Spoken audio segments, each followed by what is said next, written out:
Hi guys, welcome to our channel. Star మా నుంచి తాజాగా ఒక ప్రోమో రిలీజ్ అయింది. ఆ ప్రోమోను ఒక్కసారి చూసినట్లయితే ప్రస్తుతం బిగ్ బాస్ హౌస్ లో కెప్టెన్సీ టాస్క్ అయిపోయింది. అయితే బిగ్ బాస్ మరో టాస్క్ పెట్టారు. ఈ టాస్క్ ఏంటంటే ఎవరైతే టెనెట్స్ గా ఉన్నారో వాళ్ళలో నుంచి ఒకరు నేరుగా సెకండ్ ఓనర్ అవ్వచ్చు అంటూ బిగ్ బాస్ తెలియజేశారు. అంతేకాకుండా వీళ్ళకు ఒక టాస్క్ కూడా పెట్టారు. ఇక ఎవరైతే ఓనర్స్ ఉన్నారో వాళ్ళకి కొన్ని బొమ్మలు ఇచ్చారు బిగ్ బాస్. ఇక టెనెట్స్ వాళ్ళకి ఒక బాస్కెట్ ఏర్పాటు చేసి స్టార్ట్ బజర్ మోగినప్పుడు ఓనర్స్ టీమ్ వాళ్ళు ఆ బొమ్మలను విసురుతూ ఉంటారు. ఇక టీనేట్స్ వాళ్ళు ఆ బొమ్మలను పట్టుకొని కరెక్ట్ గా వాళ్ళకిచ్చిన బాస్కెట్ లో సేవ్ చేసుకుంటూ ఉండాలి.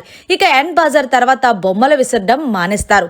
అయితే ఎవరైతే టీనేట్స్ వాళ్ళలో కంటెస్టెంట్స్ పోటీ చేస్తున్నారో వాళ్ళు ఒకరి బాస్కెట్ లో నుంచి బొమ్మలు మరొకరు తీసుకోవచ్చు. దీంతో రీతు అయితే రెచ్చిపోయినట్టు ప్రోమోలో చూపించారు. అంతేకాకుండా రీతు ఇష్టానుసారం మాట తీరుతో తనుజాని ఏకంగా గుండ్ల మీద కూర్చొని మరీ టార్గెట్ చేసినట్టు ప్రోమోలో కనిపించింది.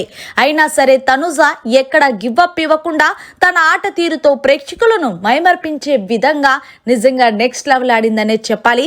మరి నిన్న రీతు సంచలనంగా వర్స్ట్ గా చేసింది. ఈ రోజు కూడా తన ఎలాగైనా ఓనర్ గా మాయలో పడి తనుజాని టార్గెట్ చేసి మొత్తానికి రీతు ఒక్క మాస్క్ ఇప్పుడిప్పుడే బయటకు వదులుతుంది అంటూ నెటిజన్స్ అంటున్నారు. మరి మొత్తానికి రీతు తనుజాని టార్గెట్ చేయడం ఎంతవరకు కరెక్ట్ అంటారనేది కమెంట్ సెక్షన్ లో తెలియజేయండి. మరిన్ని లేటెస్ట్ బిగ్ బాస్ అప్డేట్స్ కోసం చూస్తూనే ఉండండి మీడియా కార్నర్.